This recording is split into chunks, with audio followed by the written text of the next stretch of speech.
क्या ओवैसी मुसलमानों को भड़का रहे हैं? हर बात पर क्यों भड़क जाते हैं ओवैसी? शांति और भाईचारे से मनी होली से आखिर ओवैसी क्यों हैं परेशान?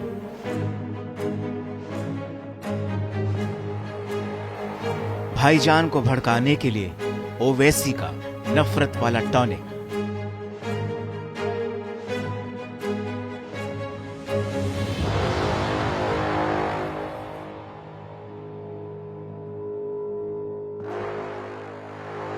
हैदराबाद से AIMIM के सांसद असदुद्दीन ओवैसी बड़े नाराज हैं।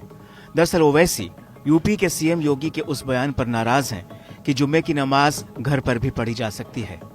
ओवैसी ने कहा कि क्या अब हमें धर्म के बारे में उनसे सीखना होगा।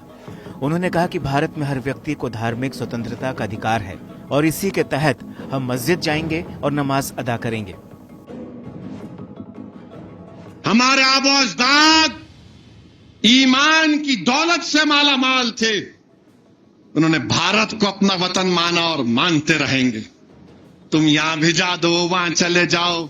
अरे क्या कोई गली से निकल के वहां बात कर रहे? तुम अपना घर छोड़ के दूसरी गली में नहीं आते, नहीं बोलते वहां चले जाओ। अजीब अहमखाना गुफ्तगू कर रहे हैं, मगर यकीनन तकलीफ होती है। भारत के आईन में इज्जत, वकार किसी भी भारत के नागरिक का एक फंडामेंटल राइट है। इज्जत और वकार, डिग्निटी, वो आज कहां है बताइए आप? हमसे छीना जा रहा, यह बताया जा रहा है कि तुम दूसरे दर्जे के शहरी, हम दूसरे दर्जे के शहरी कभी नहीं बनेंगे। तुम लाख बोल लो, हम तुम्हारा जमहूरी तरीके से मुकाबला करेंगे, मुकाबला करते रहेंगे और इंशाअल्लाह ताला तुम हारोगे। घर में बैठ जाओ, नमाज, एक चीफ मिनिस्टर बोल रहे नहीं जुम्मे की नमाज घर में भी पढ़ सकते। आप कब से फजीलतुल शेख बन गए? आप कब से अल्लामा बन गए? ये समझ में नहीं आया। अब दीन मैं इनसे सीखूं? नहीं, जुम्मे की नमाज घर में पढ़ ले सकते। अच्छा, और क्या क्या कर सकते हैं घर में? बोलो प्यारे, घर में पढ़ लो। अरे मस्जिद है, फ्रीडम ऑफ रिलीजन है, मस्जिद है, सुबह क़यामत तक मस्जिद रहेगी। जब सूर फूका जाएगा तो सूर फूकने के वक्त अल्लाह इन मस्जिदों को उठाकर, इस मस्जिद चौक को, मक्का मस्जिद को उठाकर, दुनिया की मसाजिद को उठाकर जन्नत में रख देगा। जब तक सूर नहीं फूका जाएगा प्यारे, हम मस्जिद को जाएंगे और मस्जिद को आबाद करते रहेंगे, क्योंकि हमारा फ्रीडम ऑफ रिलीजन है। आर्टिकल 25 मुझे इस बात की इजाजत देता है, मैं अपना दीन तुमसे नहीं सीखूंगा। मैं उन लोगों से दीन नहीं सीखूंगा जो मुझे, मेरी शनाख्त को खत्म करना चाहते। मैं दीन सीखूंगा तो मेरे मौजूद उलमाए किराम से, मशाइखीन से। सवाल उठता है कि ओवैसी आखिर ऐसी बयानबाजी करके देश का माहौल बिगाड़ने की कोशिश क्यों कर रहे हैं? आखिर ओवैसी देश में भाईजान को भड़काने के लिए नफरत के टॉनिक का इस्तेमाल बार बार क्यों कर रहे हैं?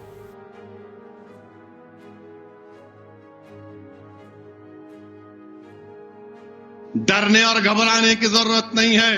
अच्छा, एक पिक्चर आई, मैं RSS से और खास तौर से वजीर आजम से और RSS के लोगों से पूछना चाह रहा हूं, छत्रपति संभाजी को बदतरीन अल्फाज किसने इस्तेमाल किए थे? सावरकर ने छत्रपति संभाजी के खिलाफ बदतरीन अल्फाज इस्तेमाल किए गोलवालकर अपनी बंच ऑफ थॉट्स में। अगर मैं बोलूंगा तो ये टीवी चैनल वाले रोजा खोलने से पहले मेरे को बताएंगे, अरे क्या बोल दिया आप। उन्होंने क्या बोले मालूम इनको तो, क्या वजीर आजम मुत्तफिक है? क्योंकि वजीर आजम बोले अच्छा पिक्चर है।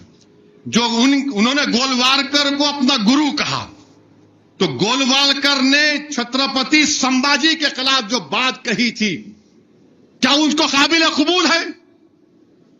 जो सावरकर ने जो बात कही तुम उसको काबिल कबूल मानते हो? अगर नहीं मानते तो फिर इनको क्या करोगे? तुम ये समझ रहे कि हम नहीं जानते क्या कह रहे हैं? और फिर मेरे अजीज दोस्तों और बुजुर्गों, अब तो खबर को तोड़ देंगे, खबरों को तोड़ देंगे।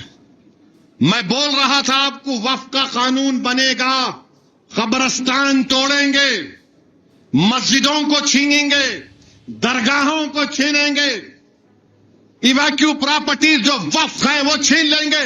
हमारे मुखालिफिन जज्बाती तकरीर कर रहे। अरे भाई, जज्बाती तकरीर करना नहीं, सच्चाई को बयान करना। अब खबरों को भी तोड़ने की बात कर रहे हैं। मेरे अजीज दोस्तों और बुजुर्गों, ये वक्फ का कानून मोदी इसलिए लाए हैं, यह कानून बनाना चाहती हैं इस बिल के जरिए कि मुसलमानों से मस्जिदों को छीन लिया जाए, मुसलमानों की दरगाहों को छीन लिया जाए, खानखाओं को छीन लिया जाए, कब्रिस्तानों को छीन कर खबरों को मिसमार कर दिया जाए। यह इनका मकसद है। उस बिल को पढ़ो आप, और अगर कोई वक्फ की प्रॉपर्टी पर 22 साल से काबिज है तो उसको मालिक बनाने का कानून बनाना चाहते। जो जायदाद को अल्लाह के नाम पे हम वक्फ कर दिए, उसको कह रहे हैं कि नहीं, अब इसका मालिक कोई और होगा। हर जाविये से भारत के मुसलमानों को उनकी मजहब से दूर खींचने की कोशिश की जा रही। ओवैसी का यह बयान ऐसे समय में आया जब देश में धार्मिक मुद्दों को लेकर विवाद तेज है। ओवैसी के मुताबिक सरकार धर्म पर भी नियंत्रण करने की कोशिश कर रही है। ओवैसी ने तीखी प्रतिक्रिया देते हुए कहा कि क्या अब हमें धर्म के बारे में सीखने के लिए इन नेताओं के पास जाना होगा। उन्होंने जोर देकर कहा कि भारतीय संविधान प्रत्येक नागरिक को धार्मिक स्वतंत्रता का अधिकार देता है और इसी के आधार पर मुस्लिम समुदाय मस्जिद में जाकर नमाज अदा करेगा। कौन रोकेगा इनको? प्लेसेस ऑफ वर्शिप खत्म कर दो। 15 अगस्त 47 को मस्जिद, खानखा, दरगाह, मंदिर, गिरजाघर, गुरुद्वारा जो था, हमने कानून बनाया, वो वही रहेगा। अब मालूम हो गया कि इनकी नीयत क्या है। कब्रिस्तान को लेना है खबरों को तोड़कर, दरगाहों को लेना है खबर को तोड़कर। याद रखो बोलने वालों, बुरहानुद्दीन गरीब रहमतुल्लाह अलैह का आस्थाना, जरजरी बख्श रहमतुल्लाह अलैह का आस्थाना बादशाहों से आबाद नहीं, वो अल्लाह के करम से आबाद था, है और रहेगा इंशाअल्लाह ताला। मेरे अजीज दोस्तों और बुजुर्गों, ये चीज को समझिए आप, मुत्तहिद रहिए। अरे त्योहार मनाना, हमारे हिंदू भाई होली भी मनाते, बल्कि हसरत मोहानी तो होली मनाते थे। उनका चॉइस है।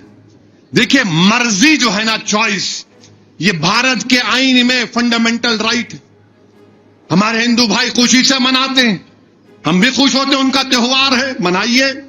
मगर त्योहार को नफरत का तरीका बनाना, त्योहार को किसी पर गलबा दिखाना, वो कौन सी अच्छाई है, उसे बताइए। हम वो दुबई में जो क्रिकेट मैच हुआ, चैंपियंस ट्रॉफी हम जीत गए, न्यूजीलैंड को हरा दिए, मस्जिद के सामने आके पत्थर फेंक रहे। अरे दीवाने, वो मस्जिद बांग्लादेश में है, भारत में है। क्रिकेट मैच जीते तेरे को मस्जिद से क्या हो गया भाई? फील्ड पे मैच हुआ ना, हमारी टीम जीत गई, मस्जिद के सामने जाके। और आपको मालूम, ये जो मस्जिद के सामने आके बाजा बजाते, पढ़ो नौजवानों, आरएसएस की किताबें पढ़ो। 1930 में शायद आरएसएस वाले एक जुलूस निकाले थे, और जुलूस में मकसद यह था कि मस्जिद के सामने जाके बाजा बजाएंगे। दरअसल इस बार जुम्मे की नमाज को लेकर विवाद उस समय बढ़ गया जब होली भी जुम्मे के रोज आई। इस साल होली और जुमा एक ही दिन पड़ा, जिसने सांप्रदायिक सुरक्षा को लेकर एक नए प्रयोग को भी जन्म दे दिया। दरअसल यूपी के संवेदनशील शहर संभल में पुलिस ने मुसलमानों से अपील की कि वो होली के दिन घर में ही नमाज पढ़ें या फिर 2 बजे के बाद नमाज पढ़ें। संभल के सीओ अनु चौधरी ने कहा कि साल में 52 बार जुमा आता है, जबकि होली एक बार ही आती है। होली का दिन है, जुम्मा साल में 52 बार आता है, होली साल में एक बार आती है। तो मुस्लिम समुदाय के लोगों को यदि किसी को लगता है भाई आपको होली के रंग से आपका धर्म भ्रष्ट हो जाएगा या जो भी है, तो वो उस दिन ना निकले। संभल के सीईओ के बयान को ही दूसरे तमाम नेताओं ने भी ज्यों का त्यों बोला, जिस वजह से जुमे की नमाज को लेकर यूपी में विवाद रहा।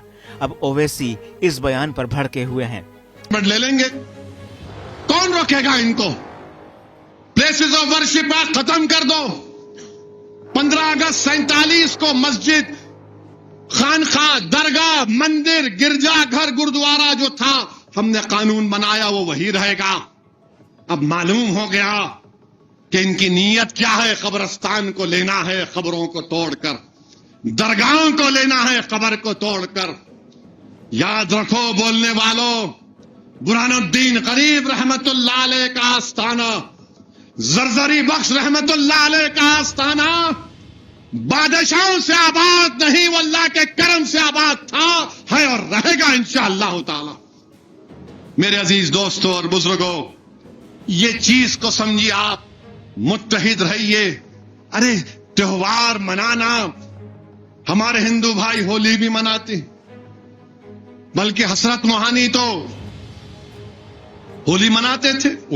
उनका चॉइस है। देखिए, मर्जी जो है ना, चॉइस, ये भारत के आईन में फंडामेंटल राइट है।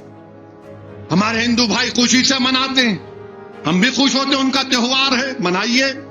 मगर त्योहार को नफरत का तरीका बनाना, त्योहार को किसी पर गलबा दिखाना, वो कौन सी अच्छाई है उसे बताइए। हम वो दुबई में जो क्रिकेट मैच हुआ, चैंपियंस ट्रॉफी हम जीत गए, न्यूजीलैंड को हरा दिए, मस्जिद के सामने आके पत्थर फेंक रहे। अरे दीवाने, वो मस्जिद बांग्लादेश में है, भारत में है। क्रिकेट मैच जीते तेरे को मस्जिद से क्या हो गया भाई? फील्ड पे मैच हुआ ना, हमारी टीम जीत गई, मस्जिद के सामने जाके। और आपको मालूम, ये जो मस्जिद के सामने आके बाजा बजाते, पढ़ो नौजवानों, आरएसएस की किताबें पढ़ो। 1930 में शायद आरएसएस वाले एक जुलूस निकाले थे, और जुलूस में मकसद यह था कि मस्जिद के सामने जाके बाजा बजाएंगे। तो उस वक्त जो जुलूस निकाले डर रहे थे, तो शायद उनके हेगडेवर थे या गोलवालकर थे, बोले नहीं चलो मैं ही बजाता हूं बाजा।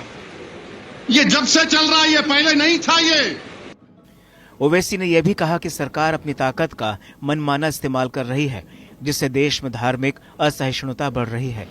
उनके इस बयान से राजनीतिक माहौल गर्मा सकता है। उन्होंने कहा कि हम मस्जिद जाएंगे, यही हमारा हक है, धर्म का ज्ञान हमें ना दें। ओवैसी के बयान न सिर्फ उकसावे वाले हैं, बल्कि देश में मुसलमानों को भड़काने का भी काम कर सकते हैं। सांप्रदायिक सद्भाव को लेकर सुरक्षा की अपील को ओवैसी अब अपने सियासी तरीके के रंग से देख रहे हैं। बहरहाल, इस साल होली पर जो सियासी हंगामा देश ने देखा, शायद ही वैसा पहले कभी देखा गया हो। जुमे की नमाज और होली को लेकर सियासत यूपी से बिहार, महाराष्ट्र और दिल्ली तक गर्म रही।